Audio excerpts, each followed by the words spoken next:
ایک بہت ہی فضیلت والا عظیم الشان عمل اسلام کا، جس کی رسول اللہ صلی اللہ علیہ وسلم نے تاکید بھی کی ہے اور آپ نے زندگی بھر اس پر اہتمام بھی کیا ہے۔ آج بہت سی مساجد کے اندر تقریباً یہ ختم ہوتا نظر آ رہا ہے، تو ہمیں اس کو بھی زندہ کرنا چاہیے۔ وہ ہے دن رات کی 5 نمازوں میں، نمازوں سے پہلے اور بعد والی مؤکد رکعتیں، سنن مؤکدہ جن کو کہا جاتا ہے ہماری زبان میں۔ رسول مکرم صلی اللہ علیہ وسلم نے فرمایا، عائشہ ام المومنین کی حدیث ہے ترمذی میں،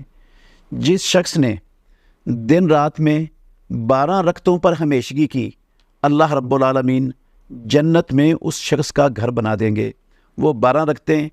4 رکعتیں ظہر سے پہلے، 2 رکعتیں ظہر کے بعد، 2 رکعتیں مغرب کے بعد،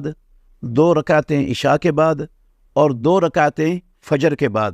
یہ کل 12 رکعتیں بنتی ہیں۔ امام الانبیاء محمد الرسول اللہ صلی اللہ علیہ وسلم نے فرمایا، ان 12 رکعتوں پر ہمیشگی کرنے والے کے لیے جنت میں گھر بن جاتا ہے۔ تو جب جنت میں گھر بن جائے 12 رکعتوں پر ہمیشگی کرنے سے، تو کتنا بڑا عظیم الشان عمل ہے، جس کو ہم معمولی سمجھ کر چھوڑ دیتے ہیں اور اپنے دنیا کے چند ٹکوں کے کاروبار کو ان سنتوں پر ترجیح دے لیتے ہیں۔ پہلے آ کر بھی نہیں پڑھتے اور بعد میں جا کر بھی جو ہے نا وہ فرضوں کے بعد بھی جانے میں جلدی ہوتی ہے، اس وقت بھی یہ سنتیں چھوڑ دیتے ہیں۔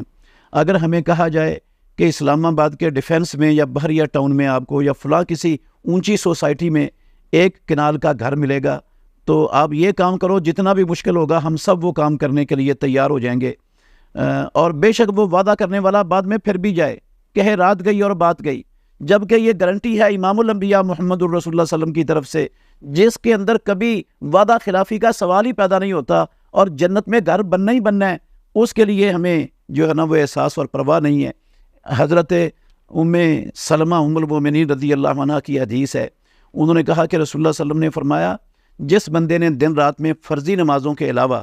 12 رکعتوں پر ہمیشگی کی، اللہ رب العالمین جنت میں اس کا گھر بنا دیں گے یا جنت میں اس کا گھر بنا دیا جاتا ہے۔ ام المومنین ام سلمہ رضی اللہ عنہ کہتی ہیں، جب سے میں نے رسول اللہ صلی اللہ علیہ وسلم سے یہ سنا نا، میں نے کبھی زندگی میں یہ چھوڑی نہیں رکھتے 12۔ انبسا وہ بیان کرتے ہیں ام المومنین ام سلمہ سے یہ روایت، انبسا کہتے ہیں کہ جب سے میں نے ام المومنین ام سلمہ رضی اللہ عنہ سے یہ روایت سنی ہے، میں نے یہ کبھی نہیں چھوڑی۔ انبسا سے بیان کرنے والے عمر بن اوس وہ کہتے ہیں، جب سے میں نے انبسا سے سنا، میں نے یہ ضرور رکعتیں نہیں چھوڑی۔ اور عمر بن اوس سے بیان کرنے والے ہیں اس روایت کو نعمان بن سالم، وہ کہتے ہیں، جب سے میں نے نعمان بن سالم سے یہ روایت سنی، میں نے کبھی ان رکعتوں کو نہیں چھوڑا۔ آپ اندازہ لگائیں، ہمارے اسلاف وہ رسول مکرم صلی اللہ علیہ وسلم کے ان